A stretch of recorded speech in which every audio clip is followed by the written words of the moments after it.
So welcome back. I thought I'd show you a little bit of behind the scenes. That's the dog.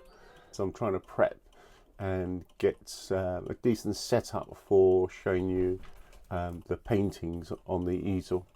So you can see I've got my digital SLR set on a tripod, but I should have charged the battery up because the battery's died on it. So I'm working through how to frame up, get the exposure right, and see if there's enough light down the other end, and then I can start going through painting. So we'll see how that goes. So this is a little bit of a tester, and then we'll try and work on some of the larger paintings. So I've got to get that one finished. It's pretty much there.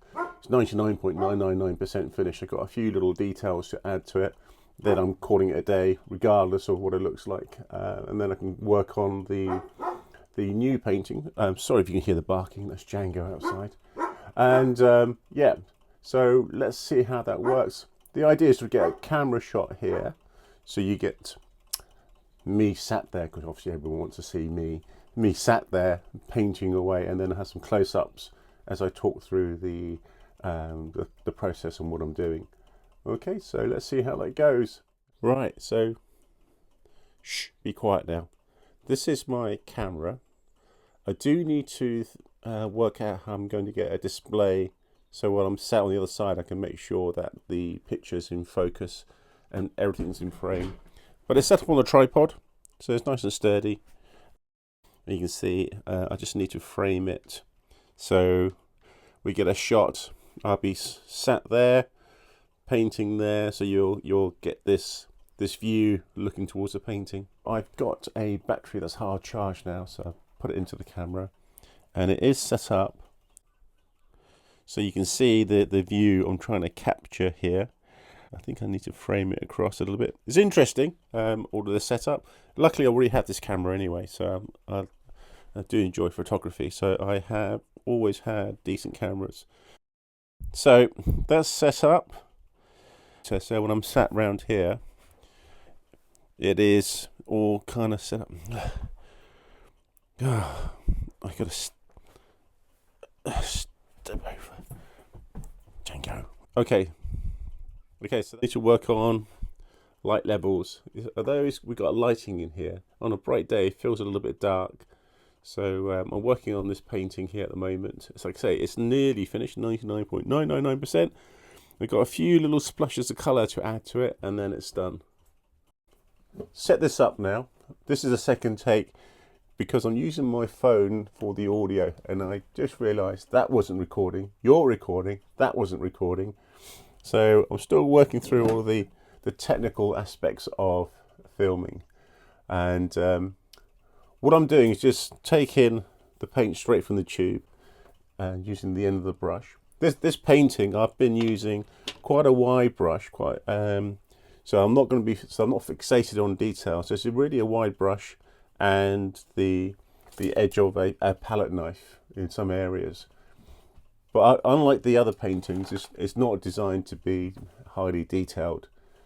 It's really about having fun with the paint. So yes, let me give you a demonstration. So just in case I was pushing paint in, crisscrossing, bringing up the values. Obviously you got the distant fields and the river course, and you've got a few people dotted around walking through the countryside. Really like the sun, it pops and it makes the whole painting feel like it's on a real hot summer's day. So that the yellow brings out that heat, the dry grass, some people walking in the fields. And like my other This Britain paintings, I actually do appear, so I'm up there, just to give you a clue, riding my bike. And we have the moon hidden behind the cloud. Very stylized, very simple, really not focusing on the detail or getting drawn into the detail. So, like I say, I'm just adding a few dots of paint just to show where maybe there's poppies growing. I could add another colour. I might add some blue, actually, thinking about it. Yeah, just to give it a little bit of, not interest, but it kind of finishes off with a tiniest amount of detail, but without it being detailed. So let me just get the blue. I'm going to add a tiny little bit of blue, and again straight from the bottom of the paintbrush. Okay, that works.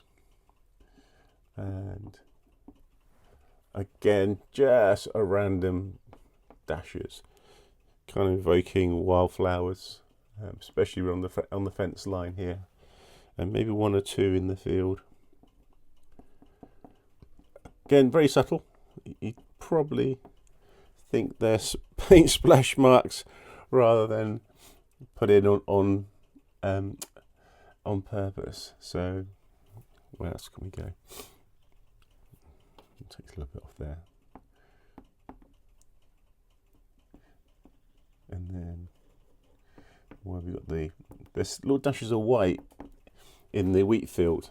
So basically you're looking through the stalks of the wheat and going into the chalk of the downs.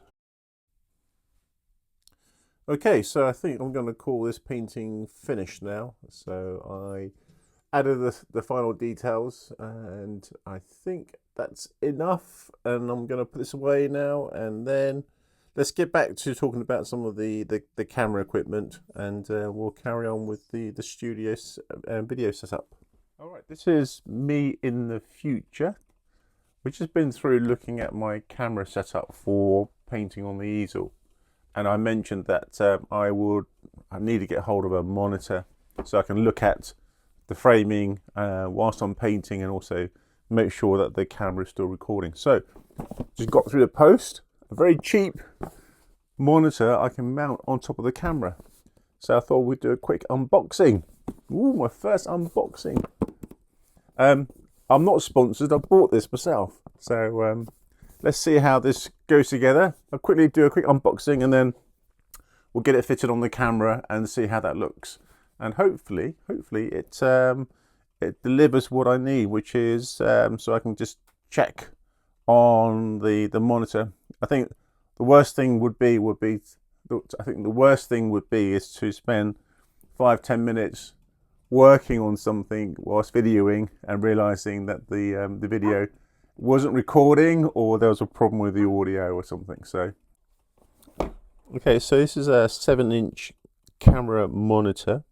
Cost me about, I think, £50 or something. Not too expensive. Right, so we have the monitor. Okay, that's big enough. I thought the screen might be a little bit smaller, but actually it's fine. There you go. And it's got a mount for the camera.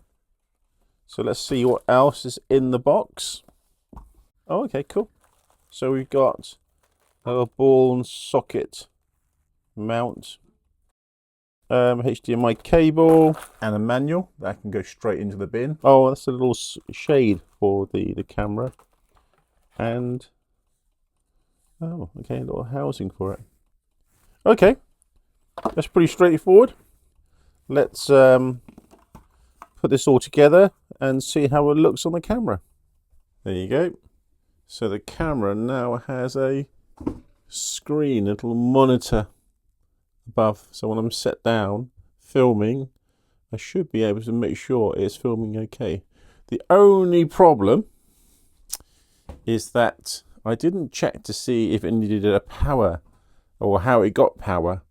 And it turns out you can either buy external batteries, or you need a 12-volt DC power supply, which I don't have.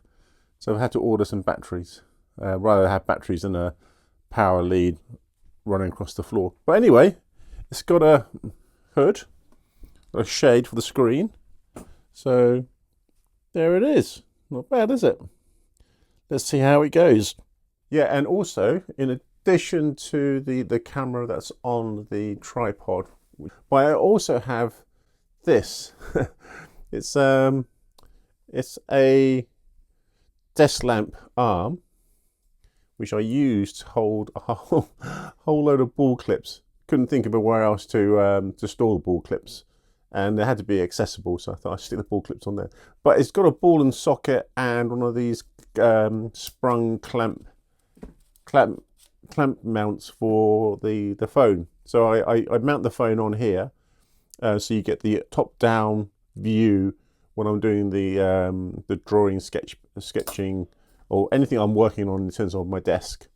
The other mount I've got, which I'll show you now, is what I'm using to hold the camera. So rather than holding onto the phone. So rather than holding the phone, I've got a moft stand. It's let me just take this apart and I'll show you. So this is it. So it's a magnetic clamp on the back, so your phone just sits on there. Although it's flat here, it does actually fold completely flat. So it's a bit like a, what's the word? Oh, it's like a credit card size. So it's like a credit card size tripod and phone holder. So it opens up and actually converts to a tripod as well. So it's got a tripod stand, which I'll try and get open. There you go. So you see. All right, so you've seen now the equipment I've got to make these YouTube videos. It's still work in progress, so there are things I like to do, but I think for now I'll just make do with what I've got, and I only buy what I really need if I really need it. If I can make it or use something I have lying around, then I'll go with that first. I'm always quite handy at improvising. But yeah, so I hope you enjoyed that. A little bit behind the scenes on the process to create these YouTube videos. Most of it can be done on the iPhone, to be honest with you. But I'd say I've got the equipment, so I might as well use what I have and try and improve the quality. Especially having different perspectives or points of view, so it makes it a little bit more interesting. Maybe. If these videos take too long to produce, then I'll keep them simple. I am time short trying to produce these videos, so it's a nice thing to do. I enjoy doing it, but I'm conscious that my free time is kind of limited, so I can't spend too much time editing. And that's the video that's just out now, so I'm playing around with different thumbnails. I'll talk through at some point all of the nuances and the things to consider when making a YouTube video. I'm not sure if it's really necessary, to be honest with you, all the things they tell you shouldn't do with thumbnails, testing, title testing. But I might be wrong, so we'll see. I'll have more insight as time goes on, but for now I'm enjoying making these videos, so I hope you enjoyed this one, and don't forget to like and subscribe, and then we'll see you on the next one.